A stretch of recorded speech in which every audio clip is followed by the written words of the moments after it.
Right. So are we okay to start then? You started recording? Yeah, brilliant. So, hi everyone. Sorry about the small technical glitches that these things tend to happen. Really happy we've got so many people on the call today. And as Heather was mentioning, some people can't make the call, so we're hoping to video it so we can share that. And I really wanted to put something on like this because at the moment, obviously, we can't meet up physically.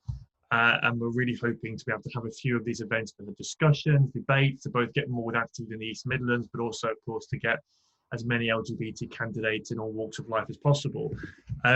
So we haven't got that much time, so I'm just going to briefly go through what sort of the plan is for today. So we're just going to have, in a moment, I'll briefly introduce the guests we have. We'll go through and they'll give a brief explanation of who they are, what their roles, and hopefully a bit about their journey becoming an LGBT plus candidate. So that should be about the first half an hour. And the second part will be a bit about, hopefully whether it's people writing their questions online, or I think you can just raise your hand and we'll come to you to ask a question. So that'll be sort of a plan and we'll sort of a conclusion. So I hope that's okay with everyone. If at any point there's any problems, I mean, it is slightly problematic that Heather's the one actually organising in terms of the meeting. So hopefully I'll be able to both include her in the conversation, but also get her to help me with organising any questions and whatnot. You might have to bear with us a little bit. So I say, my name's Sean Kelly Walsh. I am the chair of East Midlands LGBT Labour. I was also a parliamentary candidate twice in my area of Charnwood. We've also got lucky to have Charlotte Nichols from the MP for Warrington North since 2019. We have James Dawson, a PPC, ex-PPC, also councillor and deputy leader of the Labour group at Erewash. You can tell I was organised making my notes here, so I had everyone's proper title. So apologies if I've missed anything out. Heather Pito, ex-PPC as well, and also the chair of LGBT Labour nationally. And Angarad Roberts, the Labour and Co-op councillor in Nottingham City. So what I'd like to do is, if I'm just going to hand over, because the less you hear from me, the better. So if we just go through, and then, as I say, I'll start off with Charlotte, then James, then Heather, then Angarad, and if you just a bit about yourself, up to sort of 8 minutes or so about you, your journey, and then we'll sort of go to the next person and go for some questions. Is that all right? So if we start off with Charlotte, if I can't see you, but I presume you're there. Hi.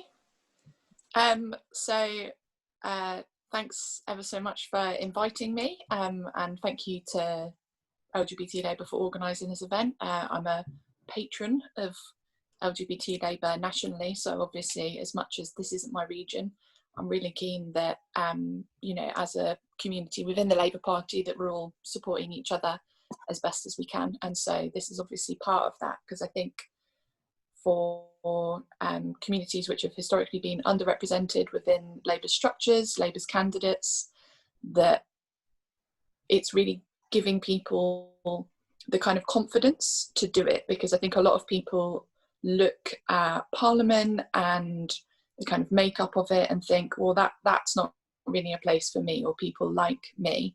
And the more that Parliament represents the diverse constituencies that we come from, the better our democracy is, the better our country is, and the better that we're able to deal with a really broad range of issues. I know that in particular, a lot of the debate that's been happening around the Gender Recognition Act, for example, I think that is a lot weaker as a debate in Parliament for the fact that there are no out trans MPs as part of that discussion.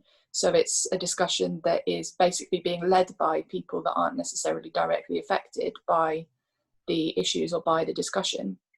So one of the key things that I think I want to put across to everyone in this meeting is that, same as I always say to young people in the Labour Party, you're not the future of the Labour Party, you're here, right now.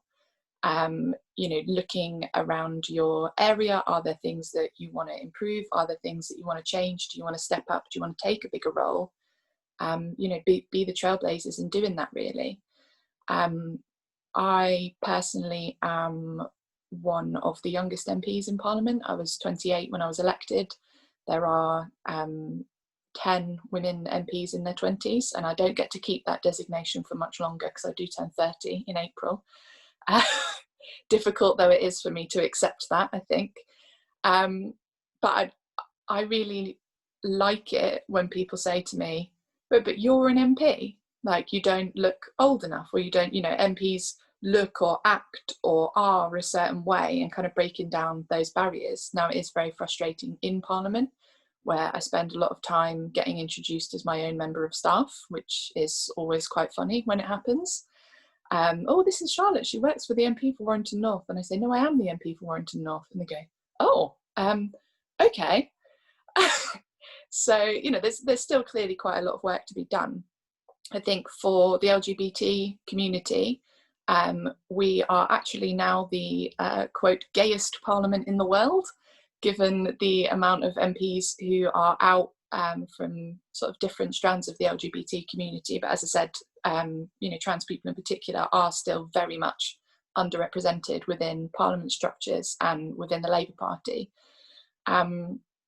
In terms of kind of my background, I became an MP almost by accident. I was working for the trade union GMB. I was the national policy officer there, so I was dealing with things like the nuclear sector, gas sector, ceramics manufacturing, food and drinks manufacturing, all these kind of things.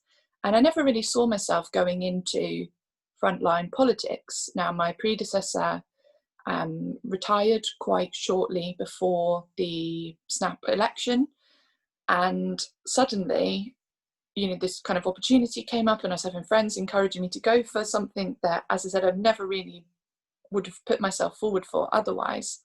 And I kind of thought, okay, well, you know, it will be a good experience having the interview. That will be, you know, something that I can tell the grandkids about, maybe, you know. And then about 5.5 weeks after that, I was the MP, and it was a real baptism of fire going through, you know, straight into the short campaign for the general election. You know, first few days in Parliament, you know, I think the first piece of legislation that I voted on was the withdrawal agreement bill.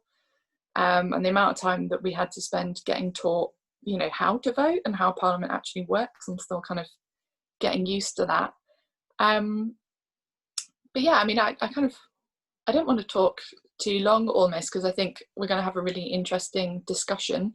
But it has been, I think, a very strange time to be an LGBT MP. I mean, I've had a very bizarre thing actually of people trying to say that because I had a picture at Manchester Pride from, I think it was 2016 or 2017, where we're all wearing like LGBT Labour t-shirts, and they'd put the LGBT Tories just behind us in the march.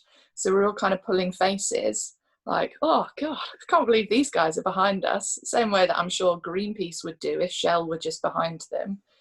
And having straight Tories try and smear me for being homophobic for that, which was a very bizarre thing, because essentially it feels often like people want to use your identity as something to beat you with, but they don't really want to listen to or engage with any of the issues that come with having that as part of your identity. And you know, me and a number of the other new intake MPs have had a load of really quite horrible stuff around being supportive of, you know, our trans comrades. And that's just utterly bizarre to me, because it's like, well, how can you say that you're in favour of LGBT rights if you're criticising someone who's bi for standing up for people who are trans, because we both are part of that community, and people trying to make out like solidarity there is, you know, something that's bad or wrong. So, you know, none of these battles are things that are won, certainly not within the Labour Party and certainly not in wider society. But it is a real honour and a privilege to not only be representing my constituents, but also I think to be, you know, someone who is an out, proud Jewish MP, young woman, and sort of standing up for those communities within Parliament itself as well. Thank you very much for that. as I say, particularly when you said at the beginning about having sympathy that you're almost 30, I'm the exact same actually next June. So I'd like to pass to the person with possibly the funkiest background on Zoom today, had to show off, Mr. James Dawson. Thank you, Sean. Unfortunately, I'm the wrong side of 35 now. I'm 36 this year. So, but when I started out, I was the youngest councillor for a year. Yeah, the background is Bentley Viaduct, which is a local landmark in my ward. So it's always useful to try and showcase your local area on Zoom. But good evening, everybody. As Sean says, I'm James Dawson. I'm the deputy leader of the Labour group on Erewash Borough Council. I am an ex-parliamentary candidate. I was a candidate for Amber Valley in 2017, which seems so long ago now. And I've been a councillor since 2011. That was the first time I was successfully elected, but my first ever election that I contested was 2007. And it was one of those things. Did I go out seek to become a councillor? No, not really. I fell into it like a lot of people. There was one particular issue that got me fired up. Wanted to change what the issue was. So it was the only way I could do that is by getting involved. And really, I didn't sort of use any of the identity politics. So I never basically went out there and campaigned as an LGBT person. It was one of those things that was never spoken about, in the sense of nobody ever asked. I never really said anything, but they knew that I'd got another half who was the same sex, and nobody batted an eyelid. So in that sense, I suppose I'm quite lucky. But the difference is being a councillor on a district council rather than a big city council like Manchester or Brighton or somewhere like that, is I am the only LGBT member of the council on any party. So things that, in cities around homelessness, for example, Manchester is fantastic what they do with their homelessness around LGBT people. District council, until I asked that question, the officers were left scratching their heads. And then one Tory councillor turned around to me and said, well, why do we need to put that in? As if to say we don't have any LGBT people in our district, which of course we know is completely false. So, in some senses, being a councillor on a district council, you are being a trailblazer as well, because there are still people within the LGBT community who need that voice. And unfortunately, a lot of our district and county councils, we don't have that voice. And that is really important, why we address, as Charlotte was saying, the underrepresentation, not just in Parliament, but actually on our local councils as well. We've got people, the LGBT community isn't just limited to big urban city areas, and they need representation as well. As I say, when I was campaigning for the general election, that's the only time I've ever met any homophobic abuse on the door. He was a Brexiteer, I have to say, and he was an ex-Labour voter, found out that I was gay and said, well, I can't vote for you just simply because of that. And I was like, well, that saved me an argument about Brexit on the door, so that was good. But I think a lot of people are put off sometimes because there is an apprehension that they might find and suffer homophobia on the campaign trail. Speaking from my own experience, I've never noticed that, or I've never experienced it. And to be quite honest, when you're out with a great group of fellow Labour activists, we all look out for one another anyway. So, you've got that support bubble there. So yeah, I think that's about it. Thank you, Sean. Thanks, James. Actually, you've touched on part of a question I'm hoping to ask later. Before I just go over to Heather, I just want to remind anyone, if you do have any questions or anything you might want to raise, either keep it in mind for later, or just pop it in the chat box and we'll hopefully come to it. But yeah, Heather, you're next. Thank you. Yes, I've stood in a general election in 2017, but I've also been part of attempts to get LGBT people selected and then elected during elections, both locally and nationally. So, I mean, I think I'll look at some of the stuff from the trans perspective, but this equally applies to more minority groups within the LGBT plus umbrella, whether that's bisexual, whether that's non-binary, trans, or the plus elements, but it does apply across the board. I'd say a couple of things. I break this up into the good, the bad, and the ugly, etc., of being part of a minority. The good part, okay, when I stood in 2017, was that at first, there was a lot of shocked faces amongst my constituents. It was a safe Conservative seat. It was Rutland and Melton, which is very Midsummer Murders type country, if you get the atmosphere of that. And people were quite shocked. You know, they were shocked to see a Labour candidate going around a safe Tory seat, and they were certainly shocked to see a transgender person. But it actually worked for me, and this is one of the things I'd say. In politics, you've got to take anything that might be, some people would see it as a disadvantage, and turn it into an advantage. And it really worked for me because people saw me, they remembered who I was, so that gave me a sort of like boost above other candidates. And pretty soon they realised that if I've had a tough time in my life fighting against discrimination, they knew that I'd be fighting their corner effectively in Parliament. Obviously, I didn't win, but you know, I increased the vote significantly in our area. So that's the good. There is some bad stuff to being a minority. You know, we are facing additional hurdles in selection. I mean, part of the reason why the Labour Party and LGBT Labour are running these sort of sessions is because we are underrepresented as the LGBT plus community, as councillors and in Parliament. There's fewer bi members of Parliament that are out that, you know, we'd expect. There's no transgender candidates and non-binary candidates that are non-binary MPs that are out. And, you know, we need to address that. And certainly it would be interesting in listening to some of the questions as to, you know, what we can do to improve that. There are some external campaigns that, you know, cause additional barriers at the moment for transgender candidates, whereby people try and sort of like influence selections by making someone's transgender status a big issue. And what that does is not so much Labour Party members would vote against you because you're transgender. That very few people would do that. It just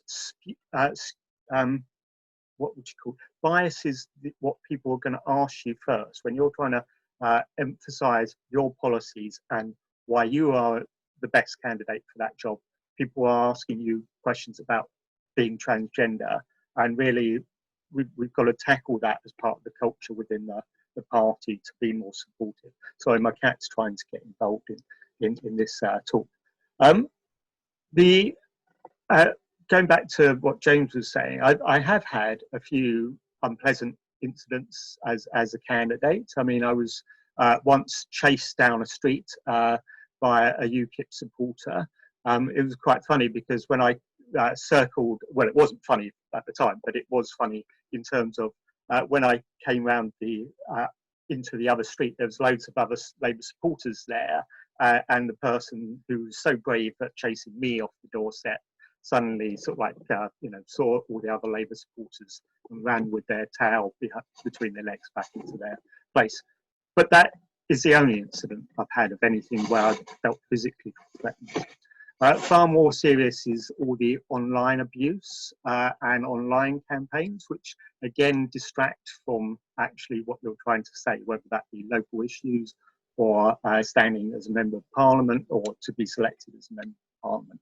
And again, we are working on that as the Labour Party, but we've still got a lot more to do on that. So I think the only final thing I'd say is that after coronavirus, local government has already been hit over the last you know, since the Conservatives came to power in 2010.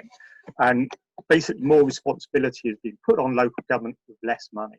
And you can almost guarantee that the same is going to occur after the coronavirus. There will be a lot more responsibilities on local government and with less money. But if there's no LGBT plus voices in your area fighting those causes for your constituents, but also, you know, for people like yourselves, then it will get lost. And that's very important in terms of public health. It's very important in terms of community and the way towns and cities are laid out, and just general community support. So I think that's all I'll say. But thank you, Sean, for dragging us all here. Well, not dragging us, but making sure that we all got involved, and looking forward to the questions.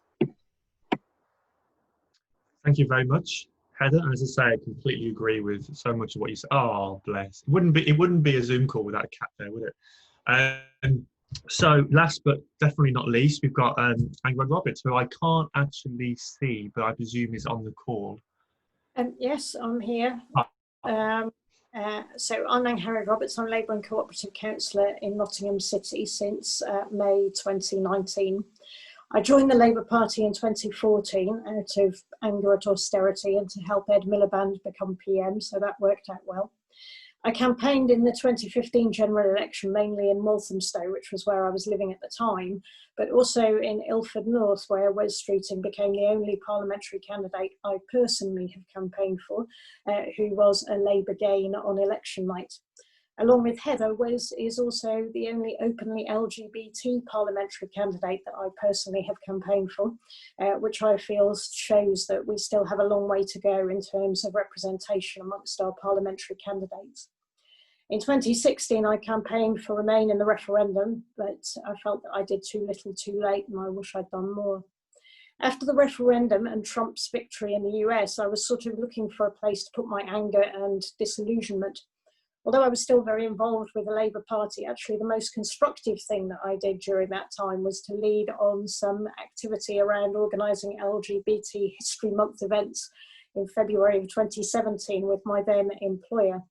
The programme of events provided a really strong focus for community engagement at a really difficult time. And it was the first time that I really strongly felt that my politics and my personal identity were converging around concrete action. Then in the 2017 general election, I campaigned very actively for my local MP. And also, as I mentioned, I joined Heather for a day on the campaign trail in the constituency she was contesting. Throughout this time, I also got more involved in my branch, CLP, and as a conference delegate in 2018. I decided to put myself forward as a potential council candidate. I'd thought about it over quite a long time, and I'd gone from thinking, nah, it's not my cup of tea, to thinking, what have I got to lose, to thinking, yeah, maybe I have something to offer here. Partly this was about Labour colleagues and friends encouraging me. A lot was also about talking it through with friends who aren't in the Labour Party, and particularly with my partner, who was very supportive. It's also important to remember that the route to selection has a number of stages to it. So it's easy to think, for example, well, I'll just put in an application or go to the interview, but if it doesn't feel right, I don't have to actually stand for any selections. The application form itself is very straightforward. It's a bit about your Labour Party activity and why you want to be a councillor and the skills and experience that you have to offer. And I made a point of featuring my work on the LGBT History Month stuff there. Then there's an interview, which tends to ask a lot of questions about understanding how the council works, the role of a councillor, Labour Party values, examples of types of problem solving that you'd need to do if you were a councillor. At this point, I should say that Nottingham City Council has all-out elections, so all seats are contested at the same time every 4 years. It also had a boundary review in 2018, so wards changed, new wards were created, including one at the centre of the city called Castle. As it was a new ward and part of it was in the ward that I was living in, I felt that it was the one place where I wanted to stand for selection. The selection process involves notifying your interest and providing a brief personal statement. Branch members have a shortlisting meeting, and if you're one of the people that they shortlist, you're invited to a selection meeting, usually a week later. And there you make a speech and then get asked questions by members. And branch members vote, and I was selected along with my co-candidate, who's now my co-councillor. We had a long campaign in our ward, starting just after we were selected in October 2018 and going all the way through to election day in May 2019. We had lots of support, and I'm very grateful to Heather, Sean and LGBT Labour for organising an LGBT Labour campaign session one Saturday. Because it was a new ward, it was difficult to predict the results. Certainly at the start, it felt like the most marginal ward, and it was heavily contested by both the Lib Dems and the Tories. So winning felt like a great achievement. My first speech at full council last July was about Nottingham City Council's support for the LGBT+ community. This was also in the context of relationships and sex education in schools, and I talked about my own experiences as a gay woman growing up in the era of Section 28. The following day, I did a radio interview for BBC Radio Nottingham, talking about the importance of RSE in schools and again about my own experiences. Since then, I've been keen to be visible in supporting LGBT+ people and events. I'm an LGBT+ champion within the council and working with council officers on the next Stonewall Workplace Equality Index submission.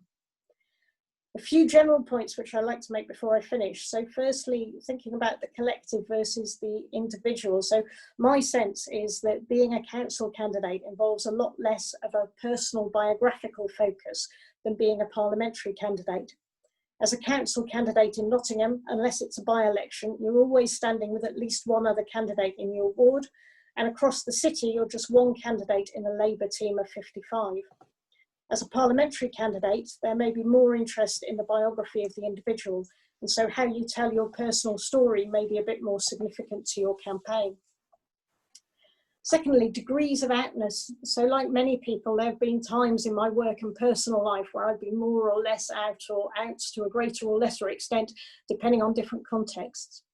Very early on, possibly being influenced by being inspired by the Milk biopic of Harvey Milk, I decided before even beginning the councillor application process that I wanted to be fully out in my political life.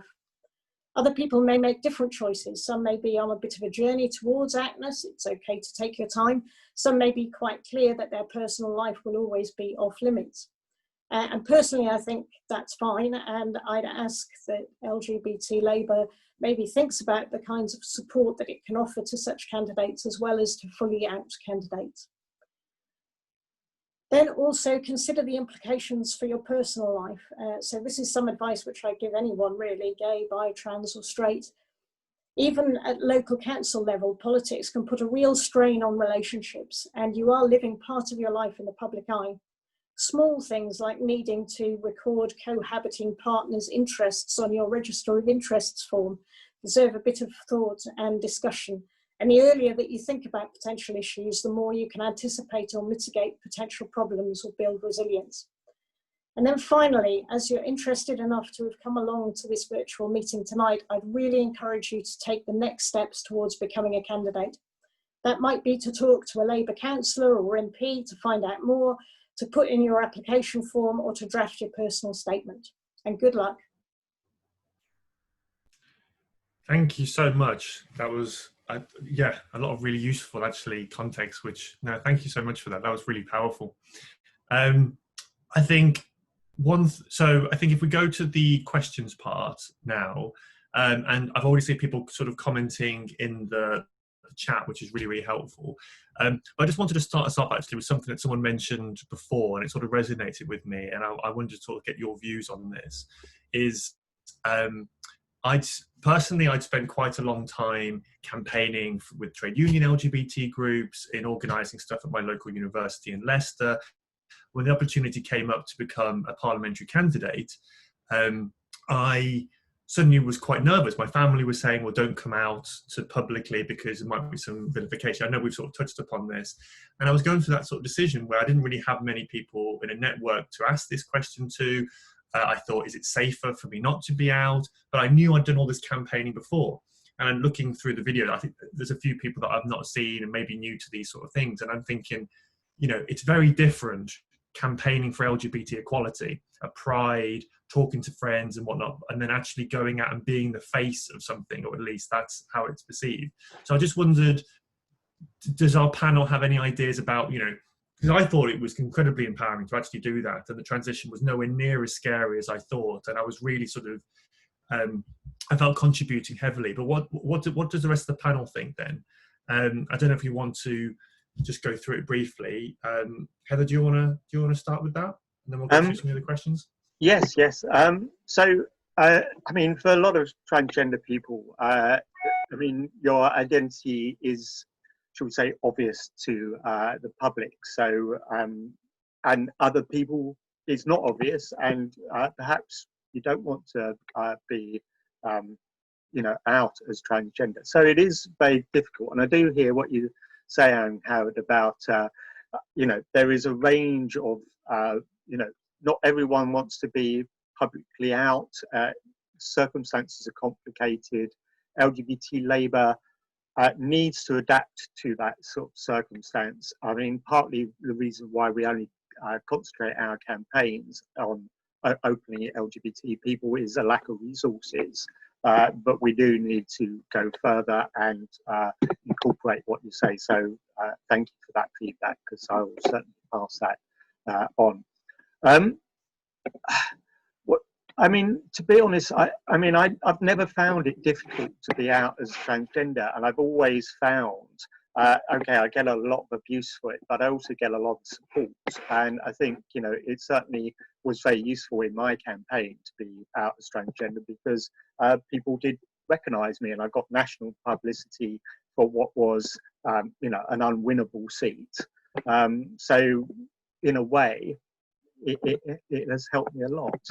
I think it's more difficult for the people that you love and the people around you. One of my partners, you know, gets very upset when they see all the Twitter feeds and all the abuse that I get online, etc. I have to say that it can be upsetting, but I tend to ignore it. It's more, you know, people who love you tend to get more affected even than yourselves, etc. I don't think there's much you can do about that. We just need to support one another within the Labour Party and in LGBT plus groups. Also, I mean, you know, across parties, etc., that we have in the Jo Cox leadership scheme, they very clear. You know, we should all support other women, whether they're in our party or not, against misogynism. And we should be doing that, you know, against any transphobia, LGBT plus phobia, etc. So yes, disagree with your, you know, political opponents, but don't drag in their identity into that disagreement. I think that's all I've got to say on that. Brilliant. And I don't know if we want to go through every single one for every single question, just conscious to get as many questions as possible. But did anyone else have a view? Maybe Charlotte from someone that's actually successful in getting elected to Parliament, as opposed to all of us that never made it yet. I mean, I would kind of agree with Heather that it's never been a particular problem for me, but I think almost because of biphobia, I suppose, that because I had a boyfriend at the time that I was getting elected, there is this kind of assumption that I'm straight, and therefore it wasn't really something that I had grief about or anyone trying to sort of make anything of. But then you end up with that kind of I don't know, like we live in such a heteronormative culture that I think people are really quite sort of surprised if you say like, oh no, I'm LGBT, and they're like, but you've got a boyfriend. And you're like, yes, I mean, you know, for what it's worth, I don't anymore. But I think, you know, you look at some of the issues that people like Layla Moran have had when she, you know, came out as pansexual, and, you know, issues that other MPs have had when they have, you know, had a relationship with someone that's the same gender as them, and then suddenly that's become an issue. So I'm very mindful of not saying like, oh, it's not really been a problem for me, because I'm almost like, well, it's not been a huge deal for me yet. But that's very much led by, I suppose, the context of being bi and what people's kind of assumptions are around that. You know, I think, as James had said as well, you know, it wasn't something that I've ever hidden, but I suppose, and you know, I've been on things like pride marches, and you know, I've never tried to shy away from it in any way, but I think that people just, in many respects nowadays, I feel like they're less interested in it, and that's probably a good thing. But yeah, I don't know, there's not really an easy answer to that. Sorry. No, I think you absolutely have. I think that's something you've noticed, particularly how things have definitely improved. I think we'll move on to another question. If it's okay, James, we'll come back to you later for the next question. Is that okay? Just to move on. I just thought we've got a question. I'm trying to go through as many as possible. But we've got Heather Wood said she had a couple of points to make. I don't know if we could unmute her to have her ask the question. Yeah, hi there. Can you hear me okay? Yeah. You could go. Yeah, so my name's Heather Wood. I'm a NHS clinician. I've been a member of the Labour Party since 2011 and kind of filled various roles in different CLPs over that time, including being women's officer and kind of conference delegates and various things. And as a trans person, you know, I get quite frustrated really about the kind of situation within the Labour Party. I think in the year 2020, when we look at the Equality Act and protected characteristics and representation within Parliament, and the only group who are not represented within Parliament who have those protected characteristics are trans people. And I think that's, I don't just think that that's, you know, a regrettable situation. I think it's a shocking situation, and we need to address this, and we need to address the structural barriers that are there for trans people's involvement in politics. You know, and I think Heather's touched on some of that really in the things that she said, and I certainly kind of empathise with her.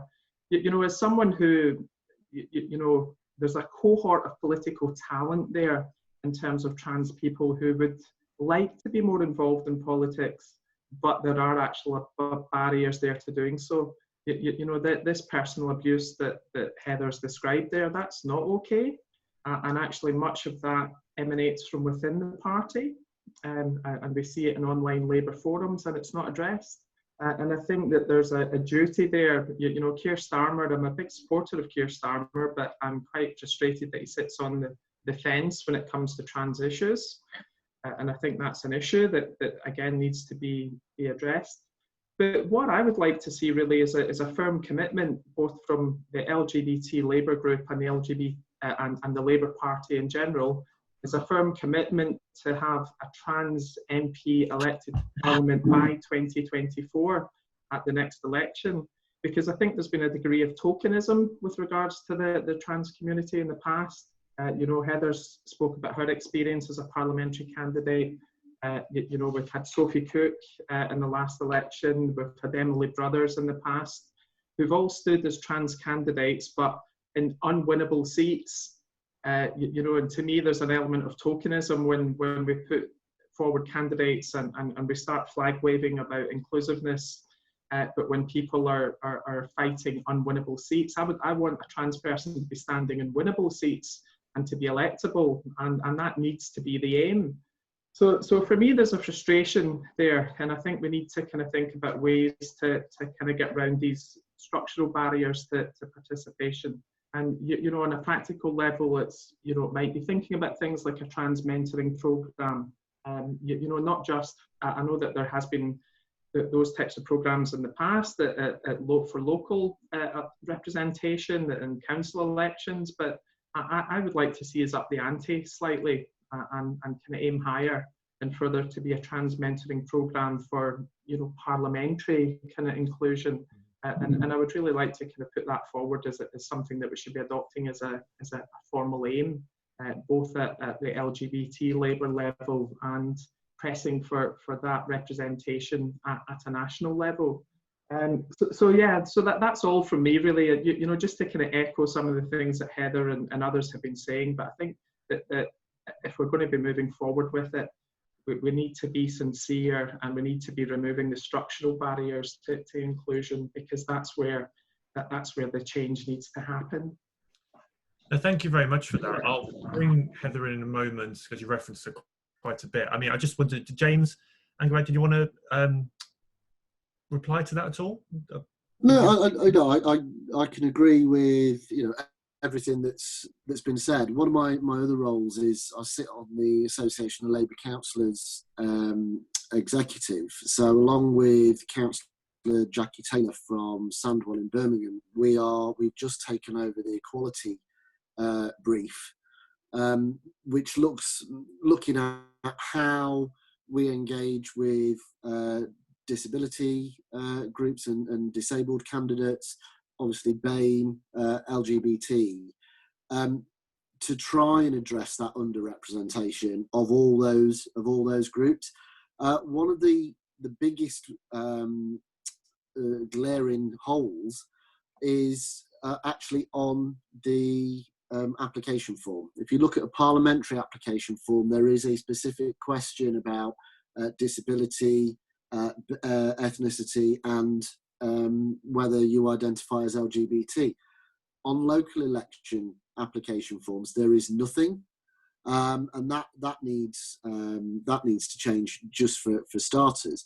But then also we've got in areas where you've got council areas that cover multiple constituencies. We had what we were termed as local campaign forums. They've now, I think, gone back to local government committees. And the makeup of those is a third of the Labour group, a third of CLPs, and then a third from the unions, which is great. That helps form manifestos and drive policy. But actually, what I would like to see is that underrepresentation and representation from BAME, disability, and LGBT on the LCFs or on the LGCs as well. So it's pushing that agenda, because sometimes, as you say, it's an afterthought. And actually, the only way you're going to change that is by making sure that the statutory bodies, to a certain extent, that we have within the party operating structures, always has those positions in them.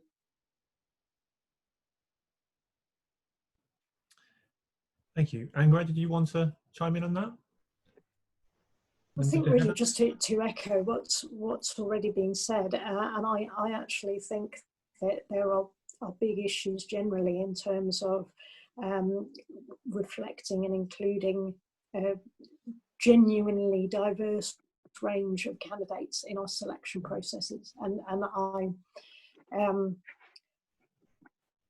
I think the example that James gave of what's asked for in terms of details on the application form for councillor candidate selections as compared to parliamentary selections, I think is an example of this. So to me, it's about how do we get structural change that says, actually, in absolutely everything that we do as a party, increasing representation, particularly increasing representation of trans people, where at the moment, certainly at a parliamentary level, there's no representation, is a kind of core question which we ask every time, rather than it being the exceptional or the one-off question. Thank you very much. Heather, did you want to? Yes, I mean, a couple of things that Heather would came in on. I totally agree. I mean, there has felt like a bit of tokenism in terms of there are a couple of trans candidates each election in unwinnable seats, but why is there no candidates in winnable seats? And some of that, and a lot of that, is structural. I mean, a lot of the process of getting selected for Parliament, you need to get backing from, say, unions, etc.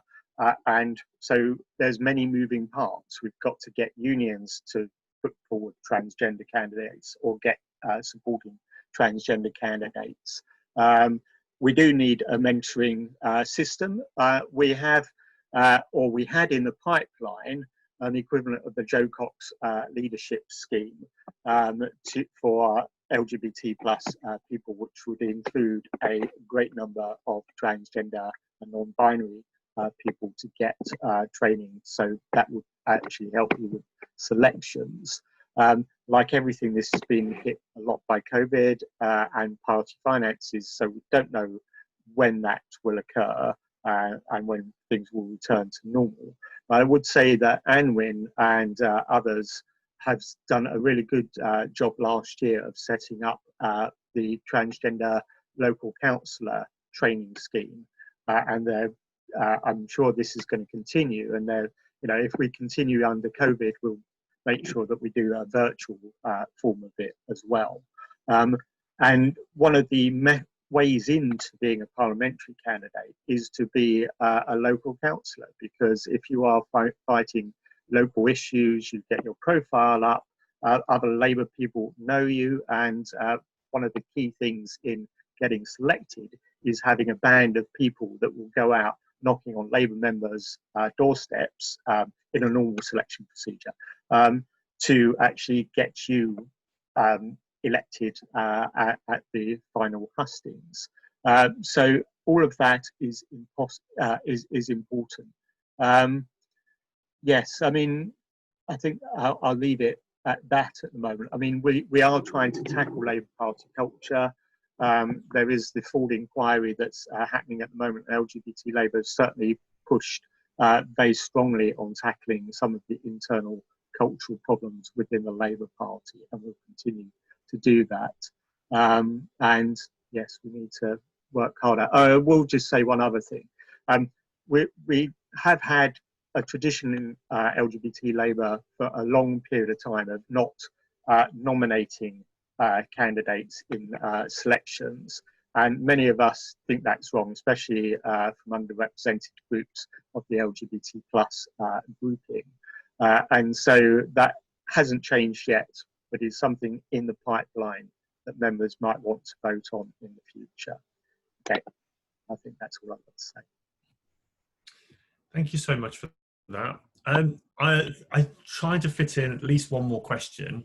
It's a question from Sebastian. I don't know if they want to ask themselves or I could ask. So just about, if you're here in the next 2 seconds, to raise your hand. If not, I'll do it. Okay, I'll go. So, hi, my question's a weird one. It's definitely not. I'm London based, but I saw the topic of the event and thought I would be useful. I'm gay, black, cis, male, relatively newly disabled. I put myself forward for the NEC disabled representative after having no previous political experience. I've got a fear of public speaking, and watching you all speak so confidently, I can't ever imagine I'll be able to do the same.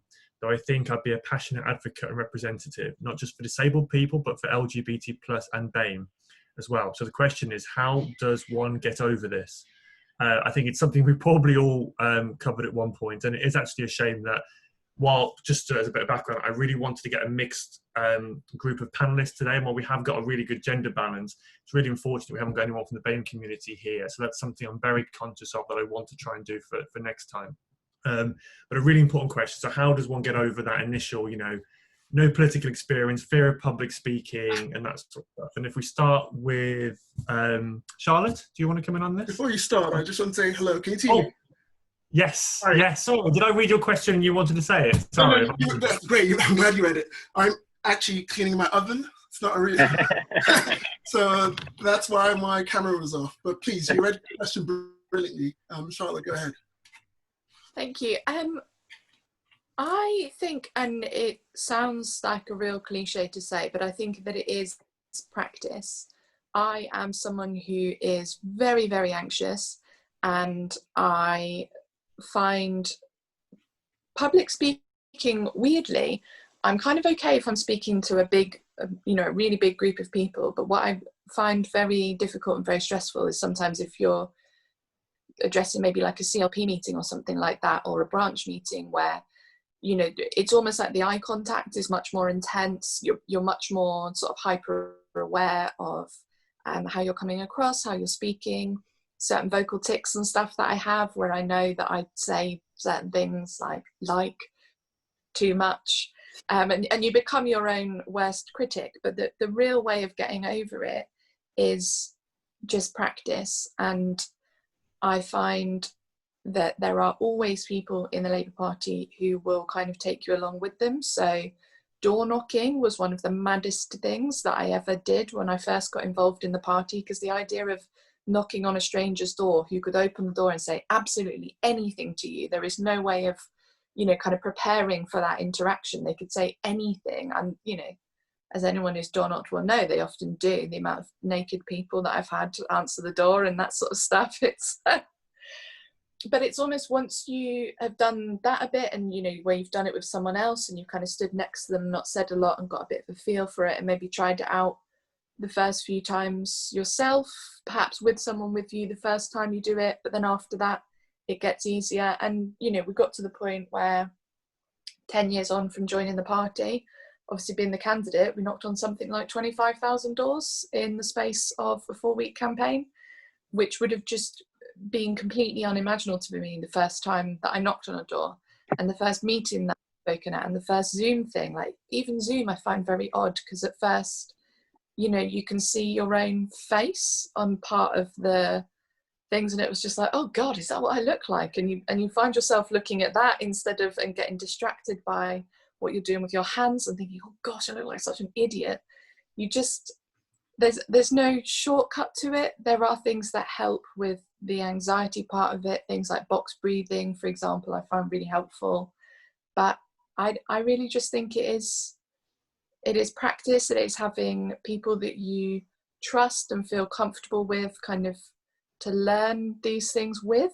And I think do it with someone. I know that sounds like an odd thing to say, but, you know, don't go to a CLP meeting your first time by yourself. Don't do any of these things by yourself the first time. Find someone who you feel comfortable with and kind of ease into it together. Thank you. That's some really, really sound advice there. Definitely things that I could have done with knowing when I first started out as well. James, did you want to? Well, no, all I was going to say, with Sebastian being in London, obviously the one person that I can think of who might be good to speak to is Martin Angus, who works for the LGA Labour group. I think he's, I can't remember what he is on LGBT Labour's national committee, but he's been, he knows local government inside out, and obviously works with it. So he would be a really good contact to help. But I think just as Charlotte said, with the public speaking, the best advice I was given by a really old councillor was, you'll be petrified the first time you do it, but once you've done it, the trepidation tends to then fall away, and then the more time you do it, the more confident you get. And I can remember the first time I stood up in the council chamber, I was petrified because I just didn't want to fluff it. And I can't imagine what it must be like making your maiden speech in the House of Commons, especially when it's being broadcast. But now I will just get up and do it without thinking. But I've also seen other people then that have not done it, and then they've waited and waited and waited because it's not been the right time, and then they've never actually got round to doing it. And the longer they've left it, the worse the fear is. So my advice would be, in that sense, once you've done it, that's it, and then it just gets easier from that. But I can certainly put you in touch with Martin. Thank you. I think that would be an absolutely great idea. Even though it was partly distracting listening to you while also having you fade into your background at various points of that conversation. But thanks for that, James.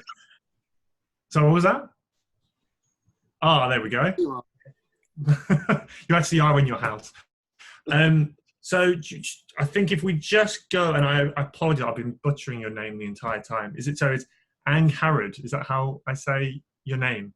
Yes, yeah, thank you. I'm so sorry. It's taken me till the end of the call to say your name properly. So I'm so sorry. Do you want to put your opinion and close the questions? So in terms of the point about the public speaking. Yes. Yeah. Yes. I mean, I think it's something which probably everyone who has gone into politics or been involved in anything to do with politics has probably been very aware of, certainly when they were first starting out. And I still get very nervous before I speak.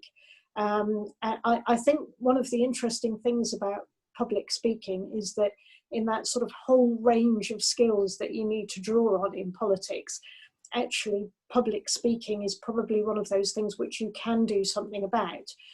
You can try different tactics or techniques. So in the past, someone advised me to, don't look at anybody in the audience when you're speaking, but just look at a vague point somewhere towards the back wall, high up on the back wall. It will look to the audience like you're looking at them, but you're not actually making eye contact, and so you're not having that sense of nervousness that comes from seeing somebody else's reaction to you when you're speaking.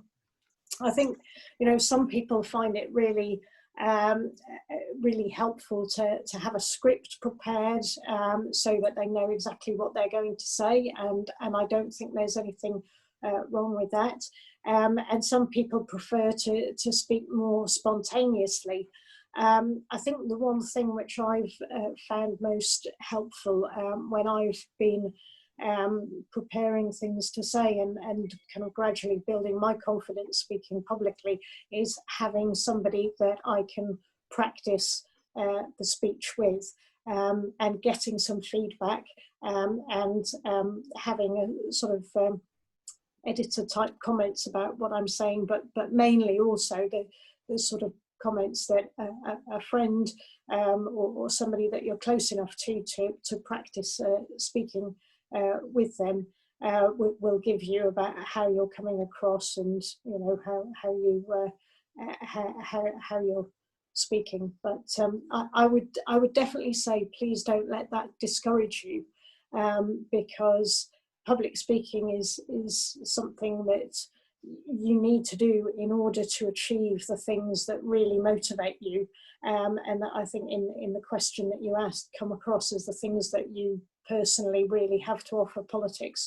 So please don't let public speaking put you off, and I'm sure if there's anything that LGBT Labour can do in terms of helping to put you in touch with people who can help you to develop your skills there, they will. Yeah, I just want to say one thing very quickly about it, because I was actually at Anne Howard's nomination meeting. I had to be neutral because I was one of the CLP observers, but Anne Howard really spoke very confidently and very well, and she won that in part because of her performance at that meeting. And I think one of the things that comes across from that meeting and elsewhere is if you talk about something that you're really interested in at first, that you're really passionate about, as soon as you get over that first few words, then you go into the, oh no, I'm passionate about this I know a lot about, and I can engage in that conversation. So if you can, always talk on the subjects that you're most interested in at first. And as I say, sort of like as other people said, have people that you tried out on, and other people that can be at the meeting there and support you. And one of the things I see that you're standing for the NEC, I mean, you've taken a big step by engaging in these group meetings. So, that counts a great deal as well. People that put themselves forward and engage are doing very well. So I think that's good. And the final point is, we are our own worst critics, as I think Charlotte said. You always think the pause and that delay in what you were going to say, or that or something you haven't quite said quite right, is so much more important than it actually is and comes across to other people. I've made several boobs tonight, sort of like where I thought, oh no, that wasn't the right word.